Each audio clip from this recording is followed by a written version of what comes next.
आप में से बहुत सारे लोग ऐसे हैं जिनको जो नए ब्लॉगर हैं जिनको एक कन्फ्यूज़न है कि वेब स्टोरी क्या है, ब्लॉग पोस्ट क्या है, किससे अर्निंग होती है, किससे अर्निंग नहीं होती है।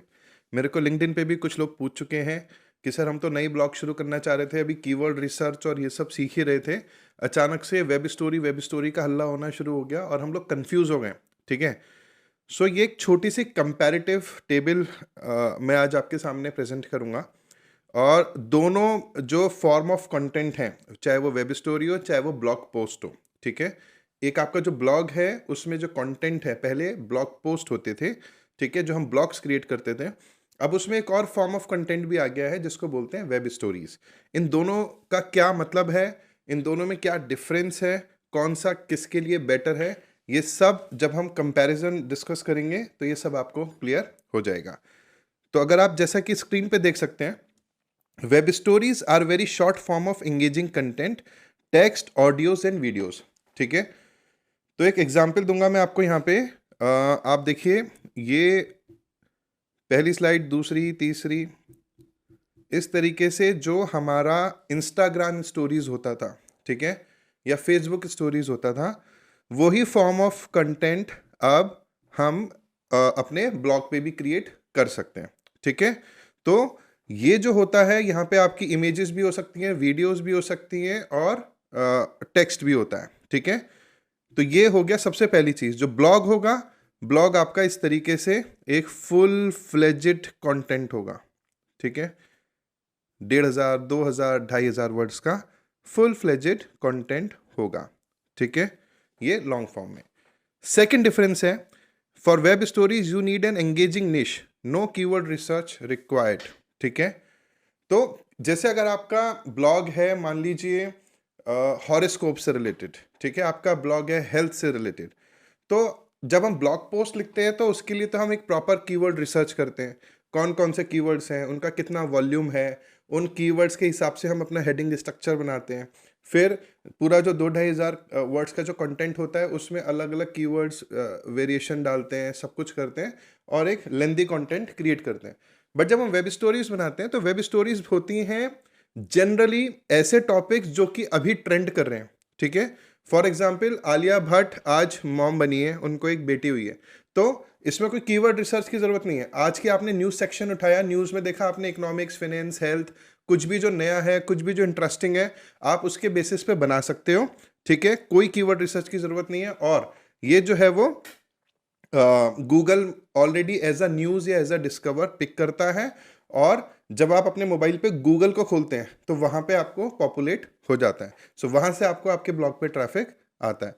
ब्लॉग पोस्ट जो होता है, ब्लॉग पोस्ट को, जो ट्रेडिशनल ब्लॉग पोस्ट है उसको जो सर्च रिजल्ट्स हैं, ठीक है, वो सर्च रिजल्ट्स में जब कोई कीवर्ड डालता है, जैसे होस्टिंग अ डिस्काउंट कूपन, तो यहाँ पे आप देखेंगे ये सारे जो सर्च रिजल्ट्स आ रहे हैं ये सारे ब्लॉग पोस्ट हैं, ठीक है? तो वो ये जो है, इनका एक proper description, proper title, proper heading structure, हर कुछ कीवर्ड एसईओ ऑप्टिमाइज्ड है, ठीक है? एक वेब स्टोरी का एसईओ ऑप्टिमाइज्ड होना ज़रूरी नहीं है। ट्रेंडिंग टॉपिक पे और ग्रोइंग ट्रेंड के बेसिस पे क्रिएट होना ज़्यादा ज़रूरी है, ठीक है? नेक्स्ट जो हमारा डिफरेंस है वो ये है कि जो आपकी वेब स्टोरीज है वो कहाँ पे आती हैं। वेब स्टोरीज आती हैं आपकी गूगल डिस्कवर सेक्शन में। जब आप अपने मोबाइल पे जाएंगे और डिस्कवर गूगल प्रेस करेंगे तो आप उसको जब स्क्रॉल करेंगे तो वहाँ पे आपको डिस्कवर सेक्शन दिखेगा नीचे, जहाँ पे आपके इंटरेस्ट के बेसिस पे, आपके पुरानी सर्चेस के बेसिस पे, आपने किस तरीके के ब्लॉग्स को ज़्यादातर पढ़ा है, यूट्यूब पे आप क्या सर्च कर रहे हैं, उसके बेसिस पे गूगल आपका इंटरेस्ट नोट करता है, और उस इंटरेस्ट के बेसिस पे जो भी नए टॉपिक्स, नए ट्रेंड्स आते हैं वो आपको ऑटो पॉपुलेट करता है। आपको जिसको भी क्लिक करना है आप क्लिक करके जा सकते हैं। तो ये हो गया डिस्कवर सेक्शन। तीसरा जो आपका ब्लॉग पोस्ट है, ब्लॉग पोस्ट जो जैसा मैंने पहले बताया नॉर्मल सर्च रिजल्ट्स पे रैंक करता है, ठीक है? दोनों को ही आप सोशल मीडिया में शेयर कर सकते हो, बट हम बात कर रहे हैं कि गूगल से ट्रैफिक आने का क्या क्या माध्यम है। तो वहाँ पे आएगा डिस्कवर से वेब स्टोरीज में, और यहाँ पे आएगा सर्च रिजल्ट से इन जनरल, ठीक है? नेक्स्ट डिफरेंस है, new website focusing on web stories में get traffic from first week itself. ये सबसे बड़ा फायदा है। अगर आप एक नया ब्लॉग शुरू करना चाहते हैं तो आपका जो ब्लॉग है, नया ब्लॉग है, 1-2 महीने पुराना ब्लॉग है, कुछ ही जब आप वेब स्टोरीज़ क्रिएट करेंगे तो कुछ ही हफ्तों में हमने खुद अपने नए ब्लॉग्स पे हमने अपनी कुछ और वीडियोज़ में अपनी सक्सेस स्टोरीज़ शेयर भी करी हैं। तो जो नए ब्लॉग्स हैं, उन पे भी डिस्कवर के थ्रू काफ़ी अच्छा ट्रैफ़िक ऑलरेडी आ रहा है, ठीक है? तो क्योंकि उसमें कोई कीवर्ड ऑप्टिमाइज़ेशन की ज़रूरत नहीं है, कोई एसईओ की ज़रूरत नहीं है, कोई अथॉरिटी की ज़रूरत नहीं है। अगर आपका कंटेंट अच्छा है, तो यूनिक है, एंगेजिंग है, ट्रेंड से रिलेटेड है, कुछ अच्छी बातें उसमें ऐसी हैं जो गूगल पिक कर सकता है, उसको लगता है, तो वो डिस्कवर में दिखाएगा और जितने भी लोग दिन में गूगल एक्सेस कर रहे हैं, वो जब उनको दिखेगा तो you will get a very good click. जो ब्लॉग है, वहाँ पे आपको कम से कम 6 महीने, 1 साल जैसा लगता है। ये सारे जो मैं आपको टाइम बता रहा हूँ, ये एस्टिमेट्स बता रहा हूँ। तो जब हम एक नॉर्मल ब्लॉग पोस्ट को टॉप 10 रिजल्ट्स में रैंक कराना चाहते हैं, तो गूगल बहुत सारी चीज़ें देखता है, जैसे आपकी authority, backlink profile, content length, ठीक है? यूज़र एक्सपीरियंस, वेबसाइट की जो आपकी लोडिंग स्पीड है, बहुत सारी चीज़ें जो हैं वो मैटर करती हैं। और यूजुअली आपकी साइट जो है वो रैंक होना शुरू करती है 5-6 महीने के बाद। तो हार्ड वर्क है, हालांकि वो उसके अपने फ़ायदे हैं, वेब स्टोरी के अपने फ़ायदे हैं। मैं ये नहीं कहना चाह रहा हूँ कि ब्लॉग जो है वो एक लॉन्ग ब्लॉग पोस्ट को क्रिएट करना फ़ायदेमंद नहीं है। आगे हम इस चीज़ पे डिस्कशन करेंगे कि हमको कैसे अपनी स्ट्रेटेजी को डिफाइन करना है, ठीक है? वेब स्टोरीज पे कैसे काम करना है, ब्लॉग पे कैसे काम करना है, क्या चीज़ है, इसको हम आगे डिस्कस करेंगे। वेब स्टोरी का जैसे फ़ायदा था, तो वैसे ही एक नुकसान भी है कि जनरली जैसे हमने करंट टॉपिक के ऊपर बनाया, जैसे अभी ऋषि सुनक जो हैं वो ब्रिटिश पीएम बने हैं, ठीक है? तो हमने उसके ऊपर काफ़ी सारी स्टोरीज़ क्रिएट करी, हमारे को करीब 50,000 60,000 का ट्रैफ़िक आया, क्योंकि उस समय पे ऋषि सुनक की सर्चेज़ काफ़ी बढ़ गई थी। तो वेब स्टोरीज़ पे डिस्कवर सेक्शन में वो कौन हैं, क्या हैं, उनकी बायोग्राफ़ी, उनकी नेटवर्थ, इससे रिलेटेड हमने काफ़ी सारी स्टोरीज़ डाली। अच्छा ट्रैफ़िक आया, अब ट्रैफ़िक आना ख़त्म हो गया है, ठीक है? बट अगर ये ब्लॉग पोस्ट है, प्रॉपर कीवर्ड रिसर्च को देख करके बनाई गई है, कीवर्ड्स को देखा गया है कि इसमें रेगुलर मंथली ट्रैफ़िक कितना रहता है और उसके बेसिस पे ऑप्टिमाइज़ किया गया, और अगर वो रैंक हो जाता है, तो आपको ब्लॉग पोस्ट से यूजुअली एवरग्रीन ट्रैफ़िक मिलता है। अगर आपने एवरग्रीन टॉपिक्स पिक किए हैं और वो आपके कंटेंट रैंक होना शुरू हो गया, तो ब्लॉग पोस्ट को लिख के आपको लॉन्ग टर्म रिज़ल्ट मिलेगा, ठीक है? तो अगर आपको अपने ब्लॉग को क्विक ग्रो करना है, तो वेब स्टोरीज पे फोकस ज़्यादा करिए। अगर अपने ब्लॉग को लॉन्ग टर्म के लिए आप बनाना चाहते हैं, लॉन्ग टर्म के लिए बिल्ड करना चाहते हैं, तो आप ब्लॉग पे फोकस करिए। आइडियली हमें दोनों पे बैलेंस करना चाहिए। वेब स्टोरीज किसके लिए है? वेब स्टोरीज उन लोगों के लिए हैं जो कि अपने कंटेंट को टारगेट कर रहे हैं इंडिया में, ब्राज़ील में या यूएसए में। अभी केवल 3 कंट्रीज़ में ही वेब स्टोरीज़ लॉन्च हुआ है। आगे आएगा और कंट्रीज़ में, डिपेंडिंग अपॉन द परफॉर्मेंस कि ये कैसा करता है, क्या बग्स आते हैं, क्या परफॉर्मेंस आती है, और गूगल अपना भी फ़ायदा देखेगा, बट ऑफ कोर्स। बट जो ब्लॉग पोस्ट है, जब आपने क्रिएट कर दी, वो पूरे वर्ल्ड में किसी भी कंट्री में सर्च हो, कहीं भी रैंक हो सकती है। ऐसे-ऐसे तरीके हैं, टारगेटेड लैंग्वेजेस यूज़ करके, hreflang यूज़ करके, कोड्स यूज़ करके, लैंग्वेज यूज़ करके, आप उनको मल्टीपल लोकेशंस पे रैंक करा सकते हो। वो खुद भी होना शुरू हो जाते हैं, क्योंकि जब गूगल रिलेवेंस देखता है, तो अलग-अलग कंट्रीज़ में उसको खुद ही रैंक करता है। तो ये जो हो गए, ये टोटल 6 डिफरेंसेस हैं। आई होप अब आपको समझ में आ गया होगा कि वेब स्टोरी और ब्लॉग क्या है। ब्लॉग लॉन्ग फॉर्म कंटेंट है, ट्रेडिशनल कंटेंट है। वेब स्टोरीज जो है वो एक तरीके की इंस्टाग्राम स्टोरीज, फेसबुक स्टोरीज की तरह हैं, जो कि आपके डिस्कवर सेक्शन में आती हैं। इसमें कीवर्ड रिसर्च, एसईओ, बैकलिंक, ये सारी जो हेजल्स हैं वो बच जाती हैं। ट्रैफिक जो होता है वो आता है एकदम से काफ़ी सारा, और फिर अचानक से आना बंद हो जाता है। तो आपको कंटिन्यूस बेसिस पे ज़्यादा से ज़्यादा वेब स्टोरीज बनाते रहने की ज़रूरत पड़ती है। कल की जो न्यूज़ थी, जाहिर सी बात है आज उसको कोई सर्च नहीं करेगा। सो न्यूज़ जैसे टॉपिक्स पे, ट्रेंडिंग टॉपिक्स पे, और कुछ एवरग्रीन टॉपिक्स भी होते हैं जो हमने अपने चैनल पे ऑलरेडी शेयर किए हैं। आप वेब स्टोरीज से रिलेटेड काफ़ी सारे वीडियोस हमारे चैनल पे देख सकते हो, काफ़ी कुछ आपको सीखने को मिलेगा।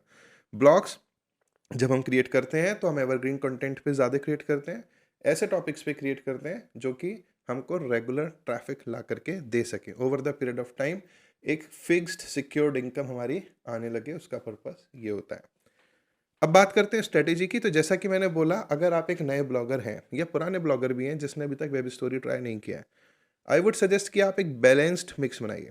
अगर आप ब्लॉग्स और वेब स्टोरीज को एक बैलेंस मिक्स की तरह करेंगे तो आपका एक पूरा एक ऐसा होगा कि आपको कुछ इंस्टेंट ट्रैफिक भी आएगा और कुछ रेगुलर ट्रैफिक भी आएगा, ठीक है। तो केवल वेब स्टोरी या केवल ब्लॉग की बजाय में कुछ वेब स्टोरीज बनाइए और कुछ ब्लॉग बनाइए, डेली बेसिस पे, वीकली बेसिस पे, जो भी आपका जिस हिसाब से आपकी अवेलेबिलिटी ऑफ टाइम है, ठीक है। एक और सजेशन ये है कि जैसे सपोज आप बात कर रहे हैं top 10 best places to visit in India, ठीक है, ये कीवर्ड है मान लीजिए। Top 10 best places to visit in India अगर आपका कीवर्ड है तो आप इस पे एक लॉन्ग फॉर्म कंटेंट बनाओ, ठीक है, 2000 3000 4000 वर्ड का। एक इसका शॉर्ट फॉर्म कंटेंट बनाओ वेब स्टोरीज के फॉर्म में।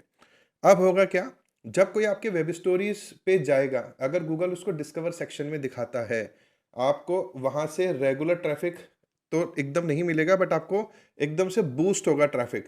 अगर वो डिस्कवर सेक्शन में आ गया तो मान लीजिए आपके पास 20,000 30,000 1 लाख ट्रैफिक आता है, वहां पे आप एक हाइपर लिंक लगा सकते हो, for more information click.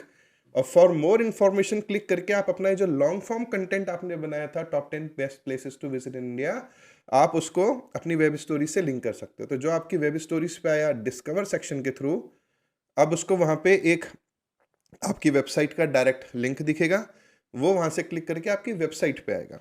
Website पे आने के बाद में जो नेक्स्ट स्ट्रेटेजी होगी वो होगी, जैसा कि आप इस वेबसाइट पे देख सकते हैं, जब हम इस वेबसाइट को ओपन करते हैं तो यहाँ पे एक ये नोटिफिकेशन सेक्शन आता है, ठीक है। ये जो नोटिफिकेशन सेक्शन है ये आप अपने हर यूजर को दिखाएंगे। इसके लिए नोटिफिकेशन सर्विसेज होती हैं, जैसे लारा पुश है, ट्रू पुश है, आप सब्सक्राइब उनको कर सकते हैं।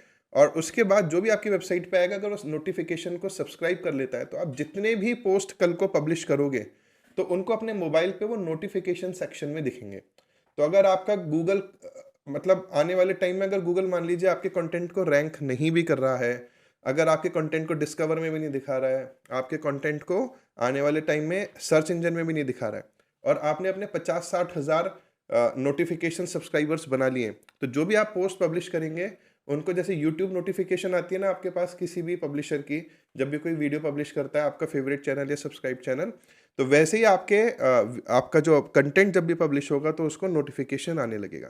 तो इन 50,000 में से आप मान के चलो 5,000 7,000 10,000 डिपेंडिंग अपॉन योर कंटेंट आपको कुछ ना कुछ रेगुलर और फ्री का ट्रैफिक मिलने लगेगा। उसके बाद जो स्ट्रेटेजी है वो इम्पॉर्टेंट है, वो ये है कि हम ये सब जो कर रहे हैं इसमें ओरिजिनलिटी और क्रिएटिविटी का ध्यान ज़रूर रखें। आपने किसी न्यूज़ को पढ़ा, आपको लगा वाह ये तो बहुत अच्छी बात है, ये तो बहुत अच्छा टॉपिक है, बस फटाफट से उसको कॉपी पेस्ट करने लगे, बनाने लगे, कंटेंट बना दिया, दूसरे का कंटेंट एज इट इज़ उठा लिया, दूसरे की इमेज एज इट इज़ उठा ली। कॉपीराइट इमेजेस के लिए एक मेरा डेडिकेटेड वीडियो है, उसको ज़रूर देख लीजिएगा। आपको हज़ारों लाखों इमेजेस खुद गूगल से मिल सकती हैं, वो कैसे निकालनी है वो वीडियो आप ज़रूर देख लीजिए। आपको लाखों इमेजेस फ्री में मिल जाएंगी। कंटेंट को अपनी भाषा में लिखिए, ग्रामरली के साथ ऑप्टिमाइज कीजिए, कोई ग्रामेटिकल एरर मत कीजिए। कंटेंट दूसरों का पढ़िए, बट जब आप लिख रहे हैं तो उसको पूरे अपने स्टाइल में अपनी भाषा में लिखिए, ओरिजिनलिटी का ध्यान रखते हुए। कॉपी स्केप पे आप जाकर के प्लेजरिज्म चेक कर सकते हैं। अगर आपके कंटेंट में कुछ भी कॉपीड होगा या गलती से भी कॉपी हो गया होगा तो वो प्लेजरिज्म चेकर टूल आपको बता देगा। अगर अभी आपके कुछ डाउट्स हैं तो मेरे साथ लिंक्डइन पे कनेक्ट कीजिए। जैसा कि आप स्क्रीन पे देख सकते हैं, ये काफ़ी सारे लोग हैं जो मेरे साथ रेगुलर बेसिस पे कनेक्ट होते हैं, अपने क्वेश्चंस हैं जो मुझसे पूछते रहते हैं। And I also find it very interesting, very means I feel very happy कि मैं उनके जो जवाब हैं, उनके जो क्वेश्चंस हैं वो उनके आंसर दे पाता हूँ, और कहीं ना कहीं जहाँ पे वो स्टक फील करते हैं मैं उनको हेल्प आउट कर पाता हूँ। सो प्लीज़ मुझसे लिंक्डइन पे कनेक्ट ज़रूर कीजिए और चैनल को सब्सक्राइब करना तो मत भूलिएगा।